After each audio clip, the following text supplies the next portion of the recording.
नमस्कार मंडळी, आंब्याचा सीझन आहे आणि आंब्याच्या सीझनमध्ये आंबे खाल्ले नाही असं होऊ शकत नाही.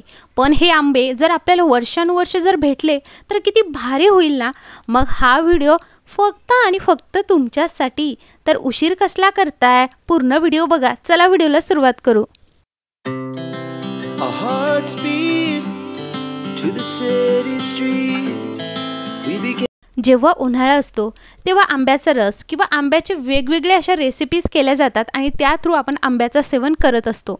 पण बऱ्याचदा हा आंब्याचा रस हा पावसाळा सुरू झाला की कुठेतरी आंबे हे मिळत नाही. मग अशा वेळेस जर उन्हाळ्यामध्ये आपल्याला एवढे छान आंबे मिळत आहे तर ह्या आंबे आपण जर वर्षानुवर्षे साठवून ठेवले तर उन्हाळा काय हिवाळ्यातसुद्धा तुम्ही आंब्याच्या वेगवेगळ्या रेसिपीज ट्राय करू शकता.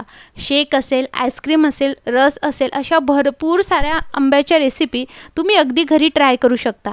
तर इकडे जो आंबा तुम्हाला आवडतो तो आंबा तुम्हाला घ्यायचा आहे. हापूस आवडत असेल, केशरी आवडत असेल, बदामी आवडत असेल किंवा इत्यादी कोणतेही आंबा तुम्हाला आवडत असेल तर तो घ्यायचा आहे. आता आवळा कसा बरं घ्यायचा आहे तेही जाणून घ्या. साधारणतः आपल्याला आंबा हा पिकलेला घ्यायचा आहे. आता इकडे मी तुम्हाला दोन पद्धती सांगणार आहे की वर्षानुवर्षे तुम्हाला आंबा कसा ठेवायचा आहे, कसा साठवून ठेवायचा आहे. तर त्या दोन पद्धतीमध्ये एका पद्धतीत तुम्हाला आंबा हा थोडाफार पिकलेला पाहिजे, एका पद्धतीमध्ये तुम्हाला आंबा हा जास्त पिकलेला पाहिजे. सगळ्यात पहिले आपल्याला आंबे घ्यायचे आहेत आणि ते पाण्याने स्वच्छ धुवून घ्यायचे आहेत. म्हणजे त्या आंब्यावरील जो काही चीक असेल तो निघेल आणि पावडरसुद्धा निघेल.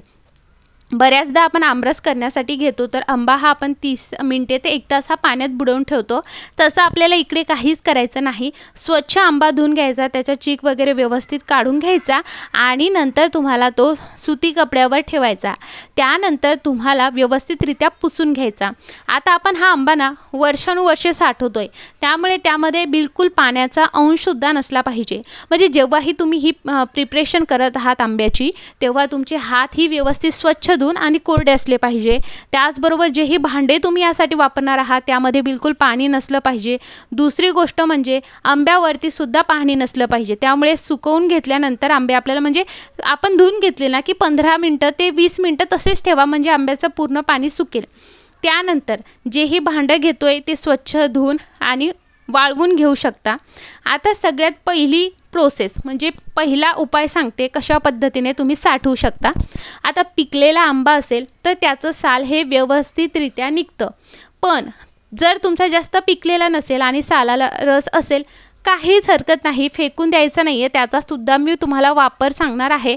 आणि जेव्हाही तुम्ही हे करत आहात तेव्हा 1 ते 2 आंबे बाजूला काढून ठेवा. आता ते 1 ते 2 आंबे का बाजूला काढून ठेवायचे ते तुम्हाला समोर कळणार आहे. बघा आता कोईला पूर्ण गर आहे आंब्याचा, सालीला एवढा गर नव्हता कारण हा चांगला पिकलेला होता. त्यानंतर तुम्हाला अशी पद्धतीने गाळणी घ्यायची. पुरणाची गाळणी घेतली तरी चालेल. खाली जे भांडं घेतलं त्यामध्ये बिलकुल पाणी नाही आहे आणि अशा पद्धतीने कोय तुम्हाला या गाळणीवरती अशी घासून घ्यायची आहे. कोयवरती जोही आणि जेवढाही आंब्याचा गर आहे तो पूर्ण गाळणीमध्ये पडतो. इथे तुम्हाला मिक्सरचा वापर करायचा नाही किंवा तुम्ही हाताने पिळूनसुद्धा ही प्रोसेस करू शकता जर तुम्हाला असं करायचं नसेल तर. पण याने काय होतं, जो काही आंब्याचा रस खाली निघतो किंवा गर निघतोय त्यामध्ये बिलकुल गुठळ्या वगैरे राहत नाही. एकसंध कन्सिस्टन्सी असते. त्यामुळे तुम्ही नक्की अशा पद्धतीने गाळणीचा वापर करू शकता. जर तुम्हाला साठवायचं नसेल, आमरस बनवायचा असेल तरीसुद्धा तुम्ही सेम मेथड फॉलो करू शकता. खूप बडी आणि घट्टसर आपला आंब्याचा रस किंवा आंब्याचा गर हा निघतो. सो मिक्सर भरवायचं सुद्धा काम नाही. पण मिक्सर भरवायला तर मिक्सरही धुवावंच लागतं, गाळणीसुद्धा धुवावं लागते. तर हे टोटली तुमच्यावरती आहे. तुम्हाला ज्या पद्धतीने याचा गर काढायचा तसं काढा. फक्त हे जे आपण साठवतोय म्हणून आपण हे मिक्सरमधनं काढत नाही आहोत, नाहीतर तो लगेच काळपट होईल. बरोबर. त्यानंतर आपल्याला सेम पद्धतीने असंच करून घ्यायचं आणि तुम्ही बघू शकता मी 3 आंब्याचा इकडे गर काढलाय. बाकी जे 3 आंबे आहेत ते आपण दुसऱ्या पद्धतीने साठवून ठेवणार आहोत. तर इकडे हा आपला गर रेडी झालेला आहे. आता दुसरी कोणती पद्धत आहे ती जाणून घेऊया.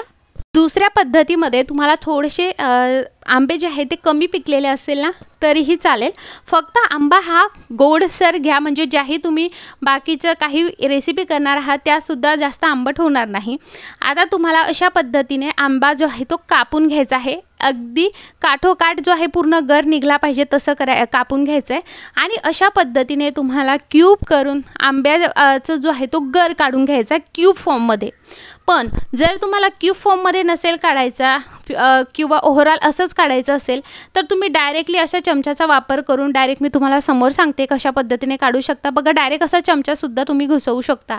अगदी तुम्हाला ज्या पद्धतीने काढता येईल त्या पद्धतीने काढा. फक्त जेही तुम्ही इकडे भांडे वापरत आहात तर तिथे बिलकुल पाणी नसलं पाहिजे. सो या पद्धतीने बघा, सालला थोडाफार जर गर राहिला असेल तर काहीच हरकत नाही, आपण पुढे त्याचा वापर करणार आहोत, काहीच वेस्ट घालायचं नाही. त्यानंतर तुम्हाला हे साठवण्यासाठी अशा पद्धतीच्या झिपलॉक बॅग मार्केटमध्ये इझिली मिळतात. छोट्या छोट्या साईजच्याच आणायच्या, यापेक्षा अगदी थोडी मोठी असली तरी चालेल पण अगदीच मोठी नको. अशा पद्धतीचे यूज अँड थ्रो आपल्याकडे डबे असतात तर असे छोटे छोटेच डबे घ्यायचे. असं मी का म्हणते, कारण ॲट अ टाईम आपल्याला जेव्हा एखादा डब्बा किंवा झिपलॉकची बॅग ओपन करायची तर ती पूर्ण त्यामधला गर आपला जो आहे यूजमध्ये झाला पाहिजे. जर तुम्ही अर्धा गर त्यामध्ये ठेवला आणि अर्धा जर तुम्ही काढला तर अशाने ते खराब होऊ शकतं. आता हे स्टोअर कसं करायचं ते जाणून घेऊया. तर कंटेनरमध्ये कसं स्टोअर करायचं, तर खाली तुम्हाला टाकायची आहे साखर. साखर इथे प्रिझर्वेटिव्हचं काम करतं, तर एक लेअर तुम्हाला साखरची देऊन द्यायची आहे. पिठी साखर वापरली तरी चालेल. त्यानंतर तुम्हाला अगदी जे काही आपण क्यूब केलेत किंवा तुम्ही गर म्हणूयात, जो की ज्या फॉर्ममध्ये तुम्हाला स्टोअर करायचं आहे त्याची एक जाडसर असा थर त्यावरती ठेवायचा आहे. साखर जे आहे इथे प्रिझर्वेटिव्ह काम करतं, त्यामुळे आपण ना तिलासुद्धा लेअर बाय लेअरमध्ये टाकतो आहोत. एकदाच खाली साखर टाकायची नाही, लेअरमध्ये टाकायचं. आणि सेम पद्धतीने आंबासुद्धा लेअरमध्ये टाकायचा. काही लोक काय म्हणतात की यामध्ये लिंबाचा रस टाका, पण जर लिंबाचा रस तुम्हाला टाकला तर फॉर एक्झाम्पल तुम्हाला आम्रखंड बनवायचं आहे किंवा मग केक वगैरे बनवायचं, काहीही बनवायचं, तर अशा वेळेस ते फाटू शकतं आणि त्याची टेस्टसुद्धा वेगळी होते. सो त्यामुळे त्याचा वापर करू नका. झिपलॉक बॅगमध्ये सुद्धा खाली तुम्हाला अशा पद्धतीने साखर टाकायचं आहे, त्यावरती तुम्हाला आंबा टाकून घ्यायचा आहे, पुन्हा वरून साखर टाकायची. अर्धी झिपलॉक बॅग ही बंद करायची. त्यानंतर ही झिपलॉक बॅगमध्ये जी काही हवा आहे तीसुद्धा आपल्याला बाहेर काढून घ्यायची आहे. त्यासाठी आपण इकडे स्ट्रॉचा वापर करणार आहोत. तर त्याच्या एका टोकाला अशी स्ट्रॉ आपल्याला लावून घ्यायची आहे आणि नंतर स्ट्रॉने हवा जी आहे आपल्याला बाहेर ओढायची आहे आणि नंतर पटकन हे बंद करायचं. सो अशा पद्धतीने तुम्ही झिपलॉक बॅगसुद्धा सील पॅक करू शकता. आता जर तुम्हाला हा आंबा खूप स्टोअर करायचा असेल तर बऱ्याचदा एकदाच जर आंबे पिकले तर तुम्ही असं स्टोअर करत असणार, तर काय करायचं आहे, ज्या महिन्यामध्ये तुम्ही हे स्टोअर केलं ते त्या कंटेनरवरती किंवा झिपलॉक बॅगवरती मेन्शन करायचं. म्हणजे काय होईल की ते तुम्ही आधी उपयोगात आणाल किंवा आधी यूज कराल. जेव्हाही तुम्हाला हे वापरायचं आहे, हे आपण फ्रीजरमध्ये ठेवणार आहोत, तर तुम्हाला ज्या दिवशी वापरायचं त्याच्या 1 ते 2 घंटे अगोदर तुम्हाला हे बाहेर काढून ठेवायचं आहे, रूम टेम्परेचरवरती येऊ द्यायचं आहे आणि ज्या रेसिपीमध्ये तुम्हाला हे वापरायचं त्या रेसिपीमध्ये वापरायचं आहे. ज्या पद्धतीने आपण क्यूब आंब्याचे साठवून ठेवलेत अगदी तसंच लेअर बाय लेअर करून आंब्याचा रस करायचा आहे. एका वेळेस जेवढा आपल्याला लागेल तेवढंच एका कंटेनरमध्ये टाकायचं आहे. ही गोष्ट नक्की लक्षात घ्या. जर तुमच्याकडे लाईट येत जात असेल तर अशा वेळेस तुम्हाला हे जे कंटेनर आहे किंवा आपण जे साठवतोय हे लवकर उपयोगात आणावं लागेल, नाही तर खराब होईल.